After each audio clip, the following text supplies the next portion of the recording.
Hello, everyone, and welcome to the second episode of Femmes in STEM, the podcast where I, your host, Gabi, have the opportunity each week to interview a different woman in STEM in order to demystify the field from a female perspective. This week, I have the opportunity to chat to Jennifer Colley.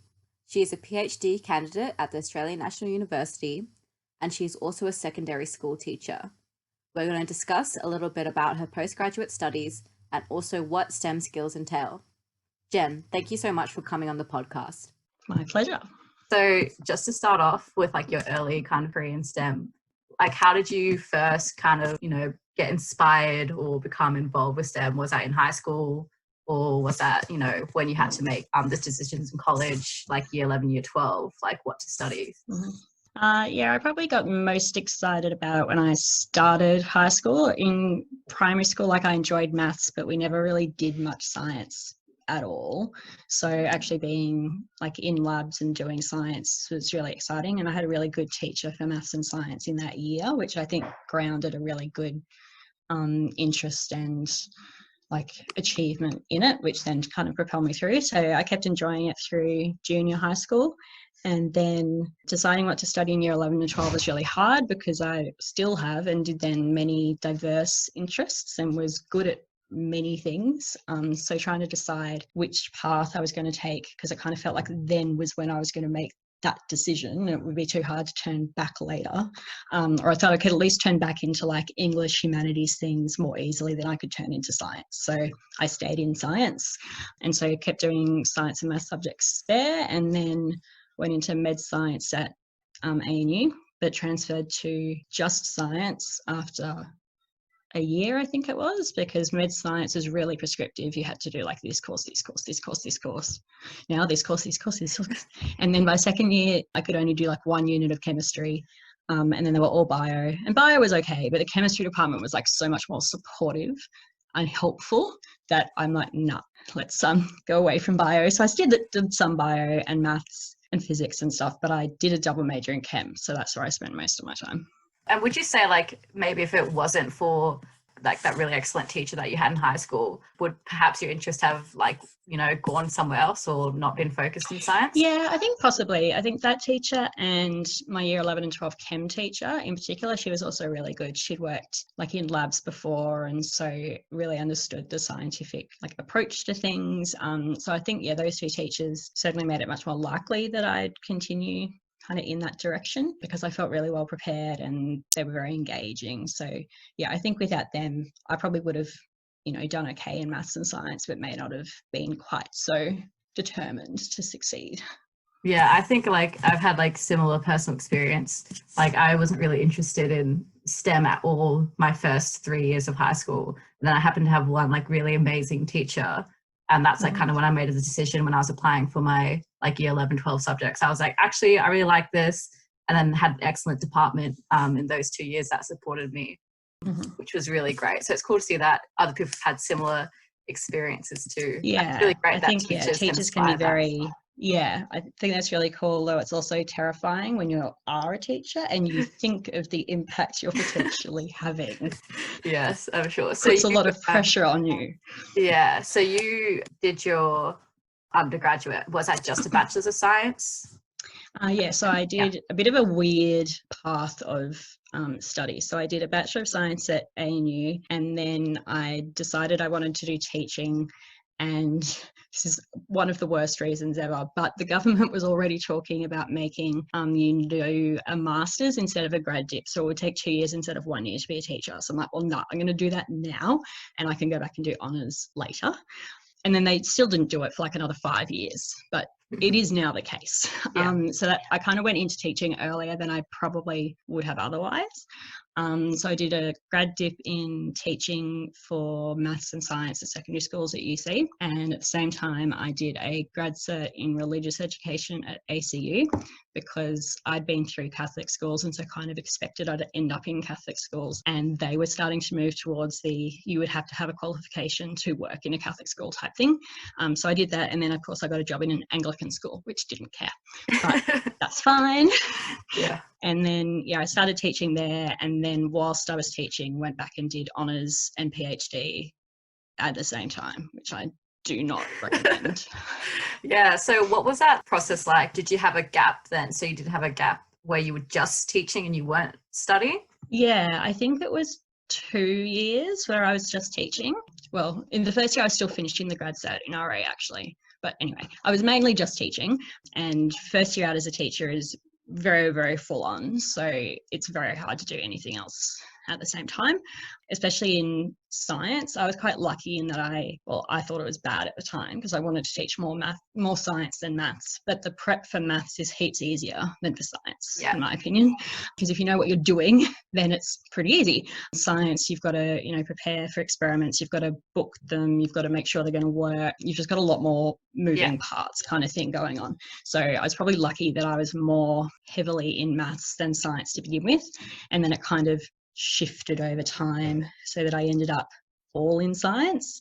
And then ironically, when I was head of science, I then got pulled back into teaching maths at the same time, but which was fine. Like, I really like maths as well. I do miss both when I'm not teaching them, but I mainly went. So yeah, I think I got through 2 years of teaching, and the second year was still engaging, but I felt like I was on top of it more, and I get bored quite easily. So even though I was teaching different subjects, I didn't feel that like I was intellectually engaged enough.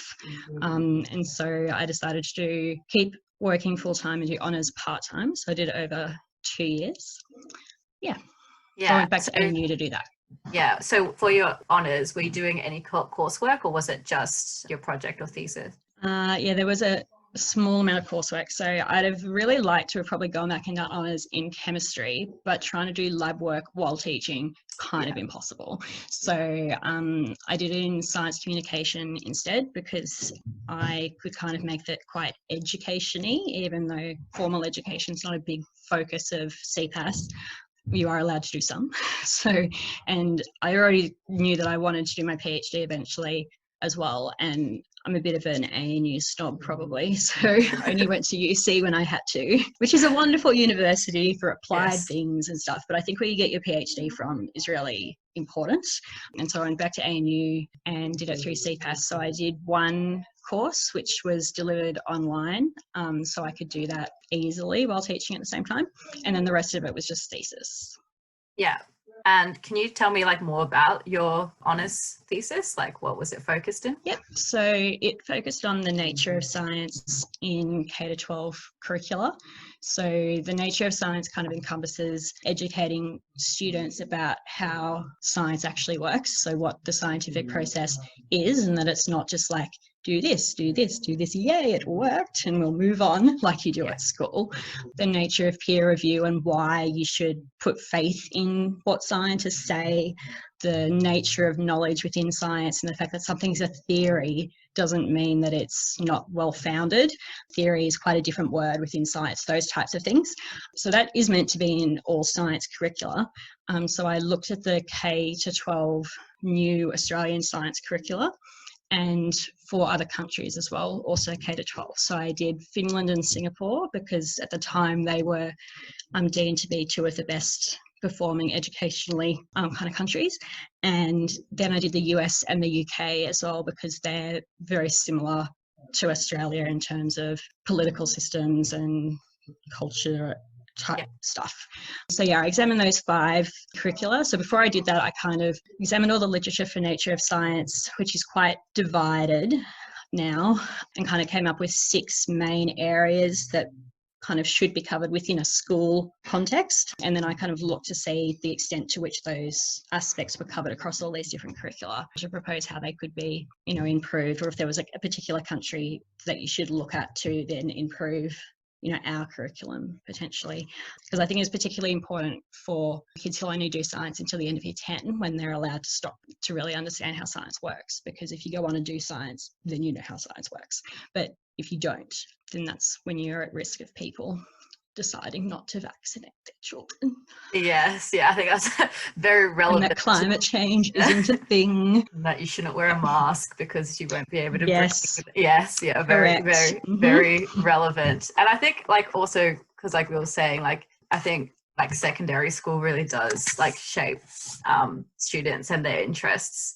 I know before I was 15, I did science, but I didn't really have a clue. I think I had a few teachers that just, they had to deal with quite unruly classes. So teaching the content wasn't very Comes easy a bit for secondary. them. Yeah. And I had a few years where kind of like teachers would bounce around semester to semester. So it was difficult for students to stay engaged. And even though like I was someone who was quite focused all throughout like my secondary career, like I didn't care for science at all, like in the slightest, because I found it very boring. It was very biology focused. I found in high school, and it was like very observational. And like I think perhaps if like, you know, education systems or just teachers like tried harder to like teach that scientific method, perhaps you would see like an uptake in students who will like continue that, even if it is just through to the end of year 12 or potentially. No, I think you're right.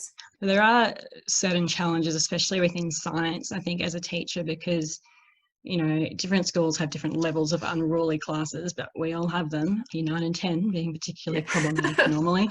And so, you know, the prospect of giving them a Bunsen burner, if you can't trust them, like that's actually not going to work effectively. So I was really lucky where I taught that I could develop trust with my students quite quickly. And while I was quite a firm teacher, but I never had to yell or anything. I could just glare at them and they'd stop doing anything that they shouldn't be doing. So I was very clear about what you could and couldn't do. And I was very nice, provided you were doing what you should be doing. And I quickly became unnice if you were not. And then I became nice when you were again. But in some contexts, that just doesn't work. And it's just, you know, there's too many risks. But I think an issue within school science also is depending on how the school structures it. Like I've had a lot of debates with different teachers about how you should teach year 7 to 10 science. So when I was at school, I had one teacher for semester 1 and then a different teacher for semester 2. And so one of them taught bio and chem and the other one did physics and earth science. And that way you at least got more specialised teachers, I think. And so it wasn't just too bio heavy, because you actually got a teacher who liked physics and so would do physics experiments and stuff with you, which scares people who aren't physics trained. So if you can be more specialized, I think that really helps. But in most schools and where I taught, you have one teacher for the whole year, because the relationship between the teacher and the student was prioritized above all else, which is really important as well. But I think it leads to teachers who don't feel particularly confident teaching certain aspects of the course, and so will therefore spend more time on what they like, which for you sounded like biology. Whereas I was lucky, I did biochem and physics at uni, and one of my best friends did geology, so I used to just crash her classes for fun.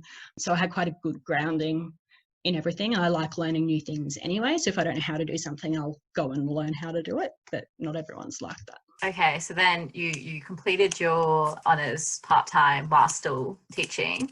And then after that, did you immediately move on to the PhD, or was there another break? No, I was that stupid to continue.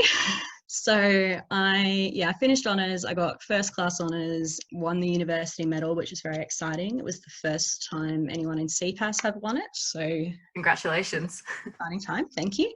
So I thought I'd best move straight into doing PhD, because that would make getting into it very easy. So, and I was lucky in that the supervisor I had for my honours, even though she was stepping down as the director and stepping back to work part-time, she was prepared to take me on as a PhD student and kind of say that she would be there until I finished, provided it didn't take like 10 years. So, and she was a former teacher as well, so she understood that there were some times in term that I'd just be like, I'm sorry, but no, I have not done anything. It's okay. Because in the holidays I've been like smash out 20,000 words or something. So she knew that I'd get it done, but in an appropriate kind of timeline. Though I switched what I was doing full-time and part-time. So I went to part-time teaching and full-time PhD, because I wanted to do it in 3 or 4 years, not 6 to 8 years. Because I think for a PhD especially, like you're trying to be relevant, and a 4-year period is already a very long time within a lot of fields. So to make that any longer, why bother writing like your lit review to begin with? Because you're going to have to completely rewrite it again by the time you finish. So switch that up, which in theory was a good idea, but in practice wasn't really, because a part-time teacher, you have to be at school every day basically anyway, because your timetable will probably fall out that way. So I taught 3 lines instead of 5, and I had to be there every day still. And then for various reasons, I became head of science during that time. And so I ended up having to go back. And so I was working full-time and studying full-time. It's just not a good. Yeah. Yeah. That sounds pretty full on. Could you also, like, for people who haven't done any sort of research projects or any sort of postgraduate study, kind of explain what does that look like finding a supervisor, the whole application process, what the actual relationship with your supervisor looks like during all that? Yep, sure. Yeah, it is quite an overwhelming thing if you've not done it before. And it was quite strange for me in particular, because normally you go, like, you finish 3rd year and you go straight into, or 4th year, depending on your degree, and you go straight into honours. And I think in that case, you've got a better chance of making the most of your last couple of years to actively go and meet as many potential supervisors as possible. So I'd done a couple of research projects, but they were all like within my undergrad, but they were all within chemistry. So I'd have had people I'd have gone to ask to be my supervisor if I was going to do chem, but I was going to like defect to a completely different department where I'd done no formal, like I'd done no study with them before. So I kind of went through online first and read all of their bios and things. And then my supervisor ended up being Sue Stockelmayer, who was the director of CPAS at the time. And so I think I'd initially contacted her just to talk about whether it would be feasible to do the kind of thing I wanted to do, and whether there'd be anyone kind of appropriate to supervise me, because it was going to be quite formal education, which isn't their main focus. And so she ended up deciding that she was really the only person who should supervise me. And we worked together really, really well. And I think that's the most important thing about any supervisory choice, and why you should spend a lot of time in making it, is a bad relationship with your supervisor will make your life hell, and you will find it very difficult to finish, possibly, especially, like, you might make it through honours, but a long-term thing like a PhD where you'll invariably have a major breakdown multiple times, you need that person to be very supportive and understanding. So yeah, I definitely recommend doing research projects with different potential supervisors, talking to the current honours like cohort or PhD cohort about their experiences, because of course someone might say, well, this person was the best supervisor ever, but only for them. They may not be the best supervisor for you. So it's important to, understand their personality, what their expectations are, and even if you think you'll get on really well. And even though I kept Sue for my PhD, at the beginning of my PhD, we still had a formal discussion about my expectations and her expectations around different things. And I think that's really important, because if you don't actually say what your expectations are, then you might assume that you all have the same expectations, and actually their expectation is this and your expectation is completely different. So yeah, in terms of supervisor, I'd spend the most time on that. The applications itself are normally quite straightforward. I was lucky in my honours that I was lucky / unlucky, because it made choosing very hard, but I could do it on whatever I wanted. Whereas in most pure sciences, you're given a project to do, or a part of a project to do, which at least defines your parameters and things for you. So you can start your lit review, which is what you do kind of first, immerse yourself in what's going on in the literature. I had to do a lot of reading first to find where a gap in the literature was, so that I'd be making a contribution that was worth making, rather than just doing something someone had done before. Whereas in, chem, physics, maths, whatever, your supervisor will have kind of already done that. So you just need to understand it and then quickly learn all of the lab skills that you're going to need if it's a hands-on laboratory project. If it's going to involve any stats, going and meeting all of the statistical unit people to make sure that any study you're setting up will actually be studyable once you have results and you can actually draw conclusions. And so yeah, applying for PhD was just a longer application process. For that, again, I could do whatever I wanted. You're generally given a little bit more independent thought, I think, for your PhD, but I know people, like most of my friends, have had a very specific PhD project given to them. So it is quite variable depending on your university and your faculty.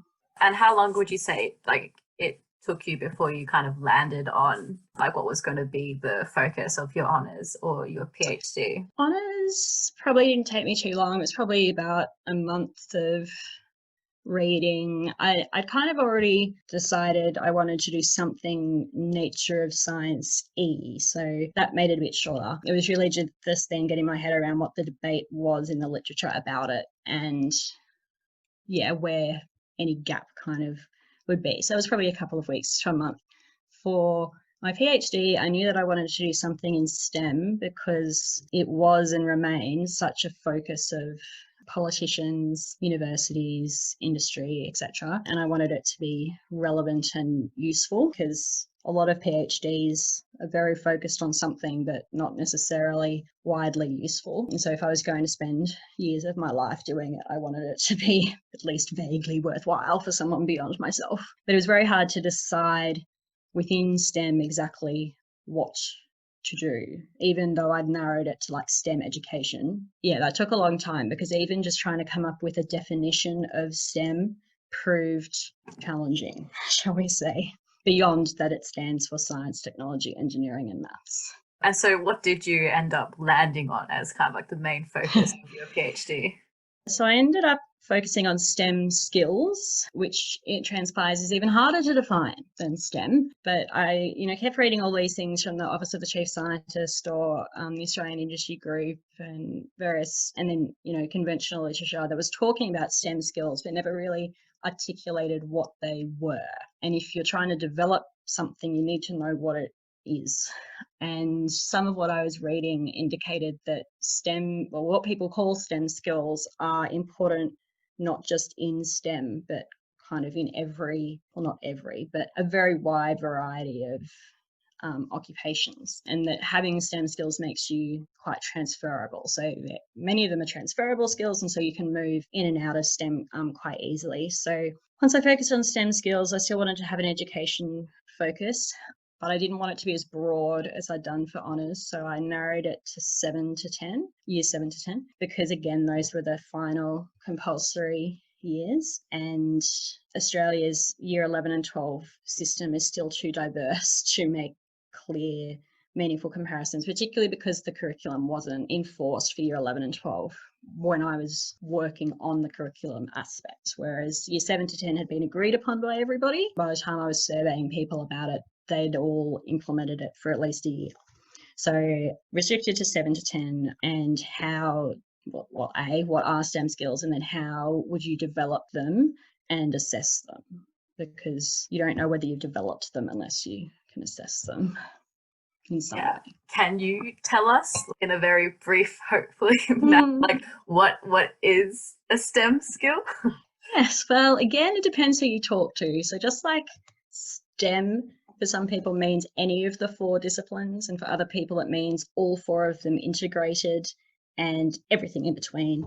STEM skills too is very diverse, and whether you're speaking just about, do you use that phrase when you mean scientific skills specifically, or like IT skills, or just programming is actually what you mean, but you're using the phrase STEM skills.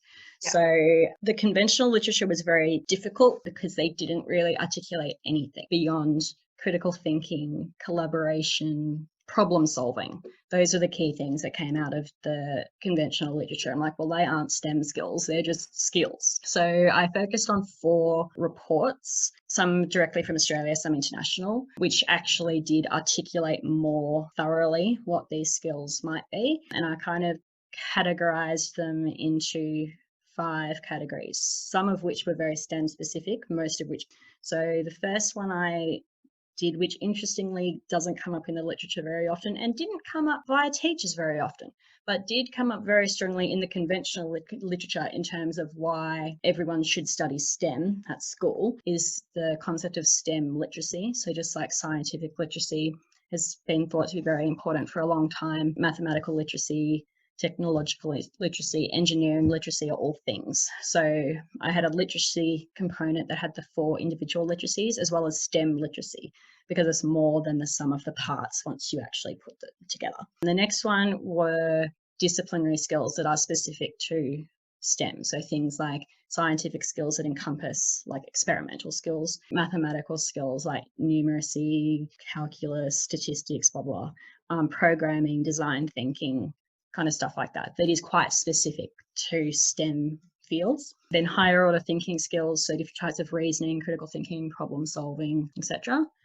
Interpersonal skills like communication in all of its forms and teamwork, and intrapersonal skills like self-motivation, time management, independent thinking. So though one of the reports that I did base it on was the only real example I found of people being very strongly, no, you shouldn't even use the phrase STEM skills because it's too broad. And they used technical skills. And so they only included what I was calling disciplinary skills. So things that are particular to STEM. It does seem to include this broad smattering of other things. I feel like as well, like if students kind of had a better idea of like all that what STEM encompasses, they perhaps might feel like they might fit into the STEM field a little bit. Yeah, I think you're right. Yeah, I feel like a lot of people really think, like you said, maybe just about those technical or like disciplinary skills. Like they might just think, oh, like you have to be a computer whiz at programming and that's STEM. Yeah. Or you have to be, you know, really good at calculus and that's STEM. But it's like it involves so much more than that. But that's not really developed, at least in my experience, that wasn't really developed until I reached those years 11 and 12. And that was mainly because I had some really fantastic teachers who had themselves gone through some excellent like tertiary education and then were passing that down. No, I think you're right. I think, STEM is quite scary to people who, from whatever their exposure is, they think of it as just being really hardcore science, engineering, maths, like technology, stuff that's really difficult.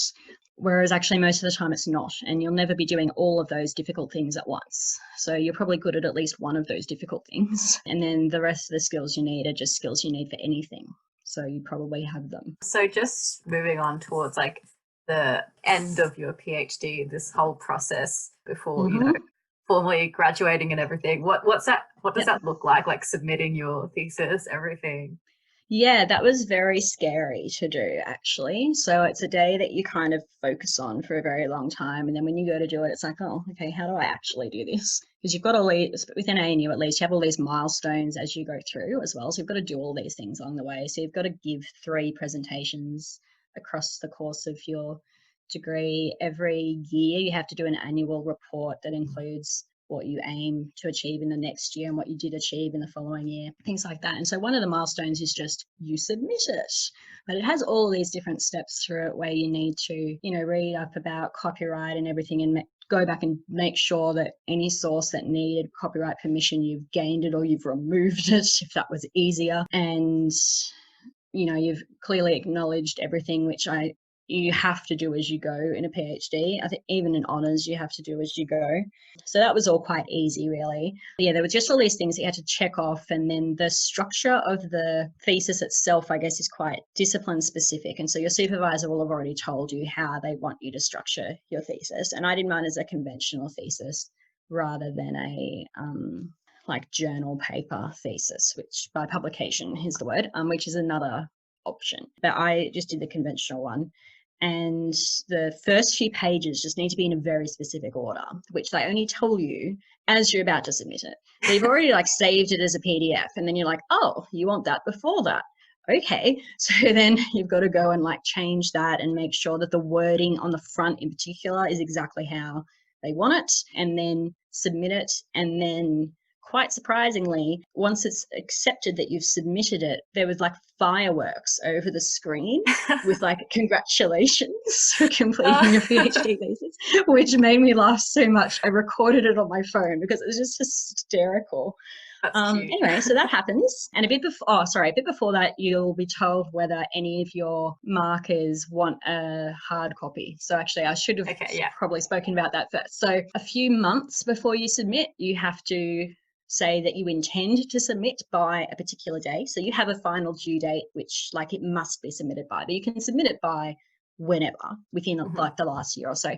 But at that time, you have to have discussed with your supervisors some ideas for potential markers. So at the moment at ANU, there's only 2 markers. You aren't allowed to know who they are, but you need to suggest who would be appropriate. So you kind of do that on the basis of people that you've cited a lot, for instance, in your paper, or a fair bit, and people who are quite prominent in the field are kind of ideal. Challengingly, though, if you have a very experienced supervisor like I did, like she's an emeritus professor, she's worked with people all over the world, it can't be anyone that any of your supervisors have ever worked with on anything. So that made it a bit more challenging in my case. So yeah, I kind of put forth some suggestions. Oh, and one could be from Australia, but at least one has to be from overseas as well.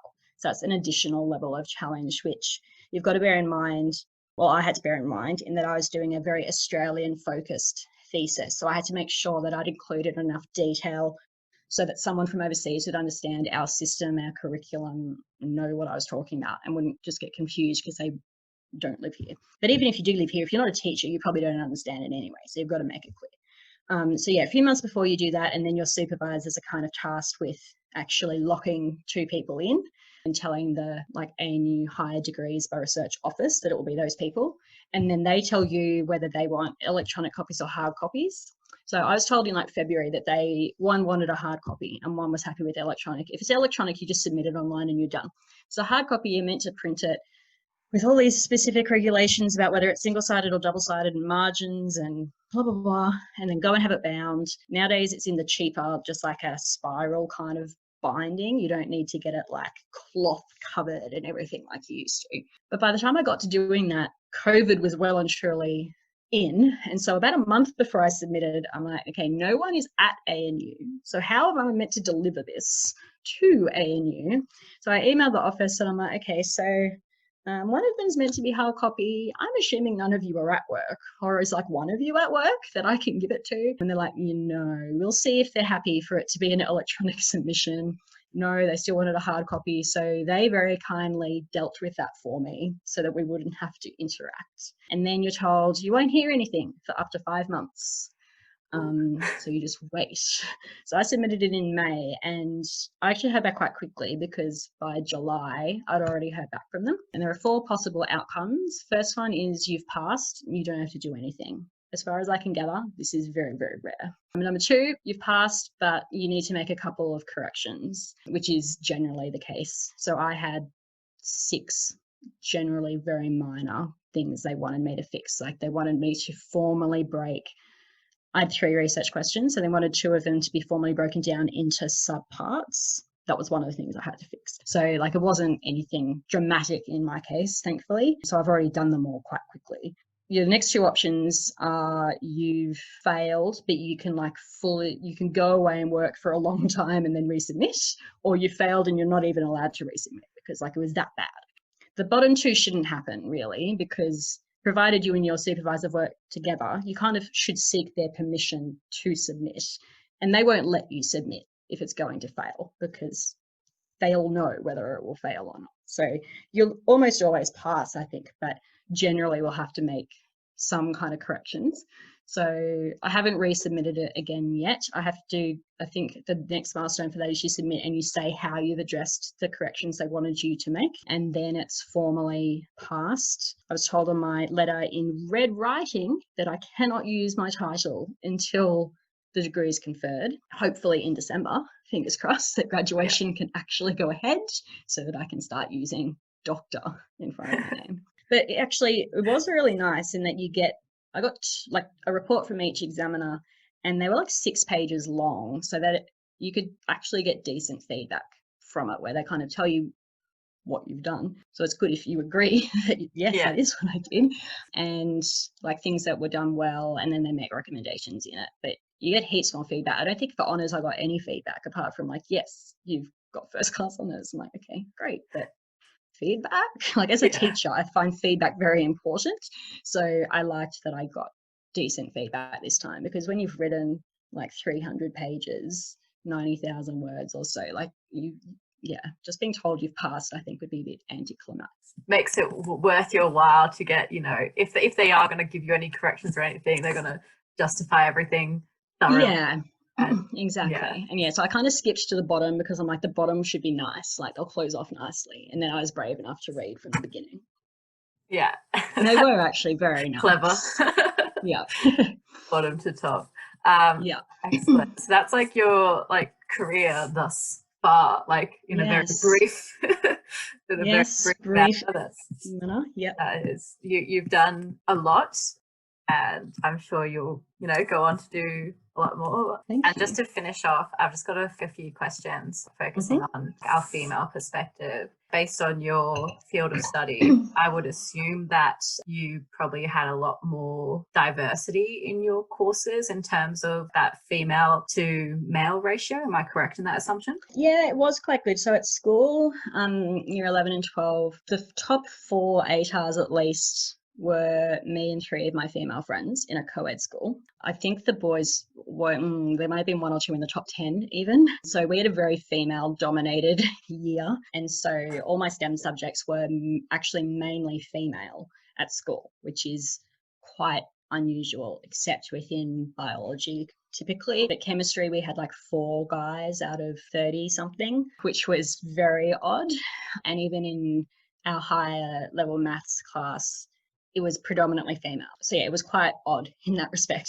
So it was kind of nice to go to uni where, especially within chemistry, the gender ratio was almost equal. I kind of think, I don't really remember there being a particular sway one way or the other. Bio was kind of typically a bit more female, but there were more guys than there had been at school. So yeah, I guess I was kind of quite lucky in that I didn't really feel I was, one of very few female type experiences, which some people have through school and uni, but I did some physics, but not a lot of physics and engineering. I'd assume you can tell me if they're more male dominated still. Yeah, I think like I've had the opposite experience to you, where like in my final 2 years of high school, years 11 and 12, I did chemistry and physics as like the STEM subjects I was doing, and chemistry was pretty even, but I think there was definitely more males. And in physics, I think we had 50 students across 2 classes and 4 females. So like Yes. yeah, like a very, very kind of opposite ratio to you. I think mathematics was still, I was in like the middle stream. I was in the method stream, so that was still fairly even. I think when you looked at the specialized stream, it was definitely more male dominated. And then yeah, definitely that first year of uni, I expected it, but it was a shock to be like, there are a lot of men, particularly physics, actually. Engineering, like the women turn up for classes, like there are men there. But so it feels like there's more. yeah, I'm always like, it's 50-50. And then when you go to an exam, you're like, where did all these... Oh, yes. yeah, but physics that is a recurring theme, I think. Yeah, physics was very male dominated. And like for me, that was something that affected me as a female, especially in that first year of university. I had lots of self-doubt, like especially in physics, like a bit of imposter syndrome. And then I would get my grades back and I'll be like, this doesn't make any, like I clearly belong here and I'm doing well. So it doesn't make any sense that like I'm feeling like I don't belong specifically because of my gender. So very different experiences. So did you ever experience like at any point throughout your career any sort of I guess like in latter uni, possibly like in like physical chemistry, some of my maths courses and things, it was much more male dominated, though I guess I expected it to be so. And kind of similarly with lectures, at least all of the females would be there, or most of us would be there, and maybe half of the guys would be there. Yeah, but it didn't really bother me by that point. I think though I'd been quite lucky that, my schooling experience was very unusual in terms of female dominated. And first year, second year, even, like I didn't really feel in most of my classes that it was too skewed. And I think because I always had at least some classes that were very female dominated, I didn't mind if some weren't. I think it would have been more of a challenge if they were all male dominated. I think then I would have struggled more, just in terms of, friends going across subjects and thinking that I possibly didn't belong there. Like I had thoughts like that at times during physics and maths, and then I'd get my results and I'm like, oh nope, we're good, but it feels weird being here. And then even where I was teaching was possibly a bit odd in that the maths department was probably 50-50, but the science department was skewed towards female teachers as well. So I've actually had a very weird female dominated STEM experience. Sounds generally great. Speaking. Yes. And just like adding on to that, did you like ever throughout any of your education feel like you had any advantages or disadvantages as a woman? Like, were there any scholarships that were geared specifically towards females that could have been an advantage? Or did you ever feel any discrimination from like any like people like in a position of power because you're a female? I don't really remember there being too many scholarships that were specifically female when I was going through. Like there are a lot now, and around like PhD there were, but not so much for my undergrad. I probably felt a bit reluctant to seek assistance in a very male-dominated area, and that guys often don't. And so probably some concern that it was a bit of like a weakness or something to show that, you know, I wanted help, when really I just wanted to be able to discuss things more and check that, you know, what I was thinking was on track. I didn't really need help per se. It was more just like reassurance that I was on the right track. Yeah, but no, while I know that the gender issue is dramatic within STEM, I didn't focus on it in my PhD because there is so much of a focus on it. I did mention it in my lit review. I have been quite personally lucky in that I don't think I've ever been particularly adversely affected. And then positive effects, I'm not sure if they're so much that I'm female or whether I'd just be like this anyway, but like I'm quite a determined person who's a perfectionist and always want to do like the best that I can do. And anytime I start something, I'll finish it. So I think those types of personality traits have helped me a lot, and I think would have helped me a lot if I was in a more gendered, skewed against me state. But yeah, I think they've definitely helped me to succeed in what I've done. Yeah, so it's nice that like again, like you don't just have to have technical skills to succeed in a STEM field. Like it's so much more than that. And if you have like the determination and the work ethic, like even if something seems really challenging, whether it is the content itself or the gender dynamics of the courses you're in, like you can overcome that using those skills or like external support systems. And I just want to finish up with one question. I just want to ask, like, if you could give any advice to a past you about like a career in education in STEM, like, would you give any advice, and what would that be? I would definitely give myself much advice. As a student, I didn't really take the opportunities to do work experience anywhere near as much as I could have. And I think that was a real detriment. And I think schooling today, from like my experience as teaching, I still don't think we provide enough of it. And it is really challenging to get it to happen because you've got to have such good working relationships with so many different professionals to make that work. But like we had something at school where we invited parents who clearly work across many different fields to at least come and talk about different professions at different times in people's schooling, to kind of give them some kind of personal contact. Because I think if you only know people who do X, then you're more likely to do X. Whereas if you know people who've done A to Z, then you'll have a wider horizon, I think. Like I'd intended to do medicine when I went to uni, but ironically, because of coming sick myself, I decided that doing medicine would probably not be wise. As it transpired, doing teaching just as bad. Anyway, it was very enjoyable, but I think like I knew very little about engineering, and I would only ever associate an engineer with men, for instance. And I think I'd have loved engineering, and I'm kind of annoyed that no one suggested that to me at any point in time, that like what it is, what it involves, because I also had a very limited idea of what it does involve, and it's such a wide, diverse field. I think I would have loved it. But by the time I kind of realized that, I felt like it was too late because I was already like well into a science degree. I'd have had to have started a new degree. Yeah, so I think doing work experience and even just talking with people from a wide variety of places, I'd have been much better off if I'd have done that. So that's what I would say to myself, and said to my students as well, because you tend to feel like at school you have to know what you want to do. And I think we should stop asking school kids what they want to do as a job, because it makes them feel like they need to know. And some people know and they do go and do that. But most people know and then don't do it, or don't know. And that's fine. Like you shouldn't have to know when you're at school. That should be a time when you can talk to lots of people and like even go on excursions to different places to see how, you know, like I went to the steelworks down in Wollongong on a Year 12 excursion, and that was really eye-opening to see how such a huge industry works. It was really fascinating, but I didn't want to work there. But it was good because I then knew that I didn't want to be there because Yeah. I actually knew what it involved rather than just being like, no. So yeah, I think doing that and believing in myself more, because I think at different times I doubted that I could do particular things when really I probably could have.